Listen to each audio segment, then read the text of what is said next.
Very good morning to all of you. जी, कैसी तैयारी चल रही है आपकी? हमारी लॉन्ग क्वेश्चन की सीरीज चल रही है। शॉर्ट क्वेश्चन खत्म हो चुके हैं, करा दिए गए हैं। और यूनिट बी इंग्लिश की जो है चैप्टर वन करा दिया गया, यूनिट फिफ्थ का।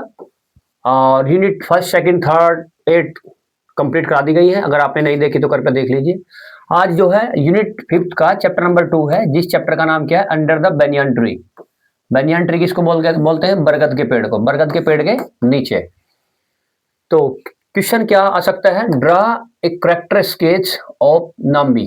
नाम्बी का चरित्र चित्रण कीजिए, क्योंकि इसका मुख्य पात्र कौन है? नाम्बी है स्टोरी का। और अथवा व्हाट इज द आयरनी, इसके अंदर क्या करुणा है, क्या दुख की बात बताई गई, करुणा है।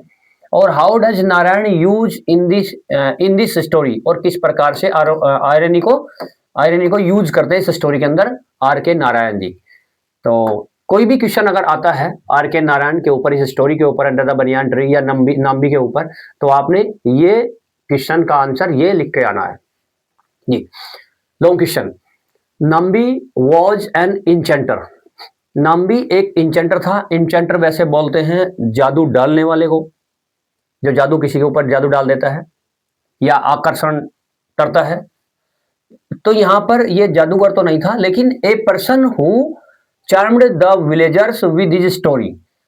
पर जो व्यक्ति नाम भी वो एक आदमी था, ए पर्सन हु, वो व्यक्ति जो चरण आकर्षण डालता था, आकर्षित करता था विलेजर्स गांव वालों को विद हिज स्टोरी, अपनी कहानियां सुनाकर, यानी जबरदस्त कहानियां सुनाकर ये जादू डाल देता था विलेजर्स के ऊपर, यानी उन्हें आकर्षित कर लेता था कहानियों से।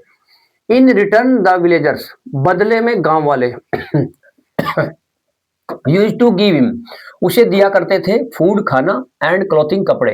He was very proud of his art of story telling, वह बड़ा गर्व किया करता था अपनी इस कला पर, ऑफ स्टोरी टेलिंग, कहानी सुनाने वाली कला पर। He used to do it, वह इसे किया करता था 4 years, सालों से।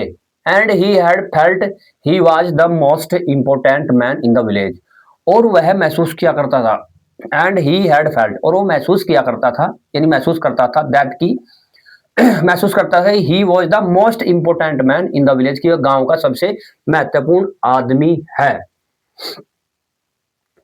क्योंकि बाकी जो गांव वाले थे उसकी कहानी सुनते रहते थे। द टर्निंग पॉइंट कम्स, एक बदलाव वाला समय आया, वैन, जब he is not able to tell stories any more, जब वह वृद्ध हो गया और वह अत्यधिक और अधिक, यानी अब ज्यादा कहानी नहीं सुना सकता था। जब ही इज नॉट एबल, वह समर्थ नहीं रहा, टू टेल स्टोरीज, कहानी सुनाने में, एनी मोर, और अब आगे, यानी वो बूढ़ा हो गया। After that the rest of his life he lives in great consummate silence. After that, और उसके बाद, the rest of his life, बाकी का जो उसका जीवन था, ही लिव्स, वह जीता है, इन ग्रेट कंज्यूमेट साइलेंस, एक महान चिंतन में, साइलेंस के साथ, शांति के साथ, यानी बहुत चुप रहता है, कोई कहानी किसी को नहीं सुनाता। द विलेजर्स रियलाइज, गांव वाले महसूस करते हैं, that he would never say any more stories, गांव वाले भी महसूस करते हैं कि वह अब और कोई कहानियां नहीं सुनाएगा। दैट की ही वुड नेवर, वह कभी नहीं सुनाएगा एनी मोर स्टोरीज, और अधिक कहानियां। बट वैन ईवर, लेकिन जब कभी भी, ही नीडेड फूड, उसे खाने की आवश्यकता होती थी, तो दे गैव हिम फूड, वे उसे खाना दे दिया करते थे। And Nambi never went hungry, Nambi कभी भूखा नहीं रहता था।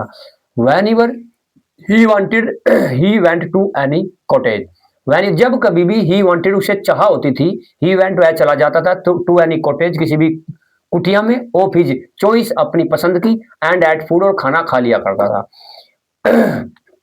इन दिस वे, इस प्रकार, विलेजर्स नेवर डिजर्टेड हिम, गांव वालों ने कभी नहीं त्यागा उसको। एंड दो, यद्यपि, ही lost the art of story telling, यद्यपि उसने कहानी सुनाने की अपनी ताकत को, अक्षमता को, अपने विचारों को खो दिया, अपनी कला को खो दिया। He lost the art of story telling, उसने अपनी कला को खो दिया कहानी सुनाने की। He remained an important person for life, और वह रहा है एक महत्वपूर्ण व्यक्ति फॉर लाइफ, पूरी जीवन भर, अपने जीवन में। इन दिस स्टोरी, इस कहानी में, Nambi is an exceptional story teller, Nambi एक एक्सेप्शनल स्टोरी टेलर के रूप में दिखाया गया है, एक एक्सपर्ट प्रसिद्ध अद्वितीय स्टोरी टेलर के रूप में दिखाया गया है, कहानी सुनाने वाला। Who can make a story, जो कहानी बना सकता था। एवरी मंथ, प्रत्येक महीने। ही इंटरटेन्स, वह मनोरंजन करता था द विलेजर्स, गांव वालों का।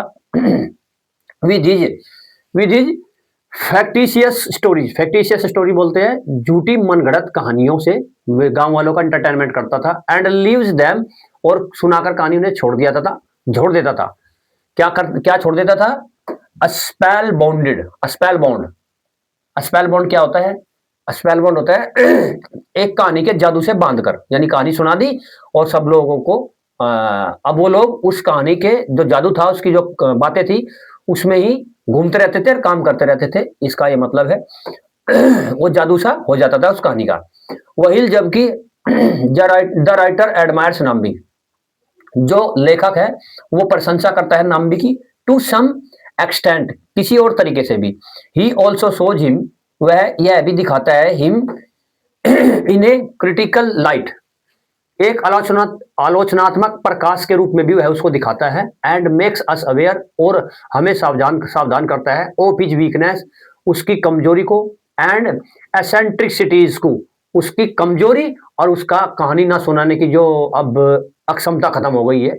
एसेंट्रिक्स वैसे सनकीपन होता है, लेकिन यहाँ पर यूज किया गया है किसके लिए? उसकी जो अक्षमता खत्म हो गई है कहानी ना सुनाने की, बूढ़ा होने की वजह से। This produces the effect of irony, और यही बात तो आयरनी को, यानी करुणा भाव को निकालती है इस कहानी के अंदर। अंडर द बनियान ट्री नामक कहानी के अंदर जो लेखक ने लिखी है, आर के नारायण जी ने। नाम्बीज वैनिटी, नाम्बी का जो घमंड था, गर्व था। And his habit of creating a mysteries, और उसकी जो आदत थी रचने की, क्रिएटिंग मीन्स बनाने की, मिस्ट्रीज रहस्यमयी कहानियां। अबाउट हिज आर्ट, उसके जो आर्ट के बारे में, ऑफ स्टोरी टेलिंग के, about his art of story telling, उसकी कहानियां की कला के बारे में। एंड अबाउट हिज एज, और उसकी उम्र के बारे में। आर प्रेजेंटेड बिफोर अस, वे सारी प्रस्तुत की गई हैं बिफोर अस, हमारे सामने। इन्हें आयरोनिकल मैनर, एक करुणा भाव के तरीके से, करुणामय तरीके से, कि किस प्रकार वो पहले कहानी सुनाता था, फिर रहस्यमयी, उसके बाद वो स्टोरी टेलिंग की उसकी एबिलिटी खत्म हो गई। तो ये सब हमारे सामने प्रस्तुत करता है लेखक। हिज कैजुअल रिमार्क, और उसकी जो आमतौर पर सभी रिमार्क्स, बातें हैं, एम्ड, किसकी? लेखक की। एम्ड, उनका निशाना, उनका उद्देश्य था at winning respect from the villagers. जी, क्या था? कि जीतना, सम्मान जीतना फ्रॉम द विलेजर्स, गांव वालों से।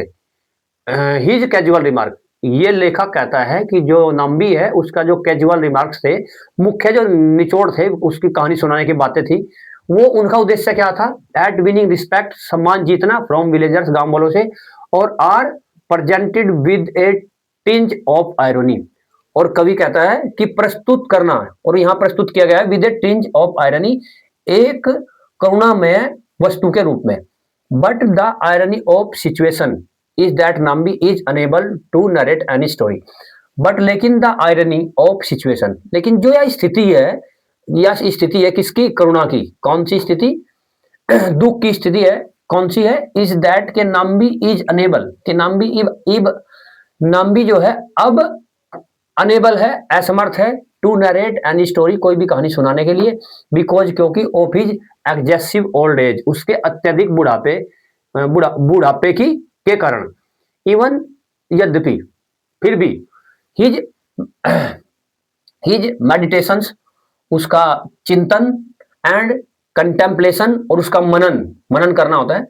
डू नो प्रोड्यूस, नहीं कर पाता है, प्रोड्यूस मींस उत्पन्न करना होता है, नहीं उत्पन्न कर पाता है। Any result of at this stage, इस उम्र में। यानी क्या मतलब है कहने का? कि उस टाइम तो जब वो युवा था तो वो अपनी चिंतन मनन के द्वारा कोई डिफरेंट टाइप्स की कहानियां निकालता था। लेकिन अब इवन हिज मेडिटेशन, यहाँ तक कि उसकी जो चिंतन है और मनन है, do no produce any result at his stage, इस उम्र पर कोई भी रिजल्ट नहीं प्रोड्यूस कर पाता, यानी कोई भी कहानी नहीं बना पाता है। और दिस प्रोड्यूसेस अ पैथोज, और इसी से पैथोज उत्पन्न होता है, यानी करुणा का भाव पैदा होता है, विच कैरीज ए डैश, जो with carries A dash of irony with in it, जो कहानी के अंदर एक आयरनी का, एक दुख का या करुणा का डैश खाली स्थान छोड़ देता है। ये कि उसकी मजबूरी क्या थी, ओल्ड एज के कारण नहीं सुना पाया, ये उसकी मुख्य परेशानी थी। ओके, चैनल को सब्सक्राइब कीजिए। नेक्स्ट वीडियो में मिलते हैं नेक्स्ट लॉन्ग क्वेश्चन के साथ। थैंक यू, जय हिंद।